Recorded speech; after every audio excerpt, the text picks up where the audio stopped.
Bah, merci de me recevoir, ça fait vraiment plaisir. Bon, bah, je vais vous expliquer un peu qui je suis. Je m'appelle Eddie King et je sais pas si vous remarquez par rapport à mon accent, je suis né et j'ai grandi en France. Okay. Ça fait peut-être 5 ans que je suis ça fait 5 ans que j'ai commencé à faire de l'humour. Je suis né, j'ai grandi en France. Mes parents sont originaires du Congo. Ça fait 16 ans que j'habite au Québec. J'ai fait toute mon adolescence ici. Et puis c'est un peu tout ça que le spectacle il met un peu en perspective, un peu, tu sais, genre mon espèce de multiculturalisme interne, là, tu vois, que j'essaie de remettre en place aux gens dans le spectacle. Mais regarde, sur ma photo de classe de première année, moi, vous savez qu'il n'y avait qu'une seule blanche dans toute la classe. Et c'était la prof.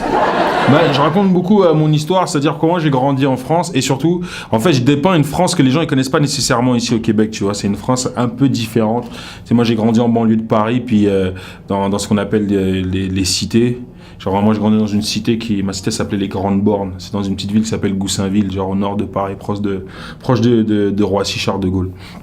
Et j'explique un peu comment j'ai grandi là-dedans, comment c'était l'environnement et tout ça.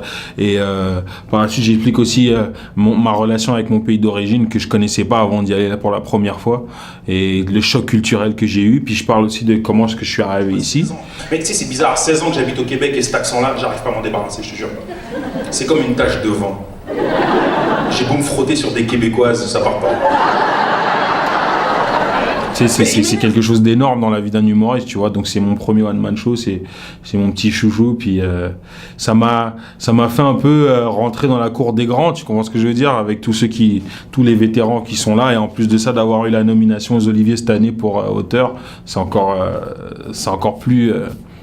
ça fait encore plus chaud au cœur, tu vois. Oh, aujourd'hui les amis, on va dessiner des animaux de votre pays, ouais.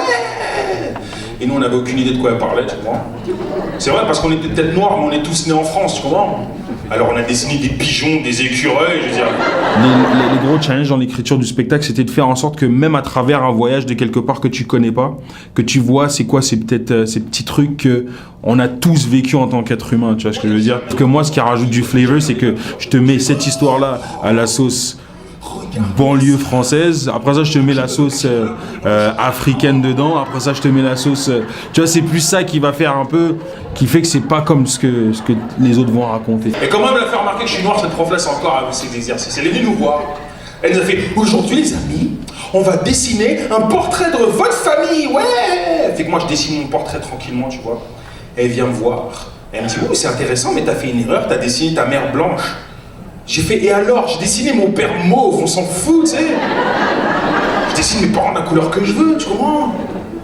Mais ça qui m'a cassé, ça m'a cassé mon innocence. Mais c'est vrai que le climat en France, tu sais, on a quitté la France, moi et ma famille, je suis arrivé ici en 1995, tu sais, ça fait quand même 16 ans que j'habite ici, presque 17 ans que j'habite ici, tu vois.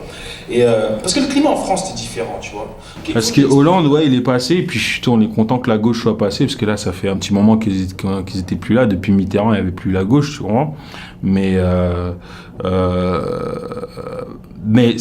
il est de gauche, mais il est quand même assez centriste, tu vois ce que je veux dire. Et ce qui est énervant dans toute cette histoire-là, c'est que oui, je suis content que ce soit lui qui soit passé, je suis content que ce soit la gauche qui soit passée, mais il a intérêt à faire un bon boulot, parce que après, s'il fait pas un bon boulot, après, c'est pas la droite normale qui passe, ça va être l'extrême droite qui va passer, tu vois. Donc c'est ça qui fait un peu plus peur. Donc on veut vraiment que qu'il fasse la différence et qu'il fasse une bonne job. Le racisme en France, ok, c'est un autre niveau. C'est pas comme ici. Ici, le racisme, il est cute, il est gentil, il est mignon. Oh, c'est vrai. Vous avez jamais remarqué? Ici, les racistes, ils ont la politesse et la décence de commencer leur phrase par « Eh, moi là, j'ai rien contre vous autres, là, mais... »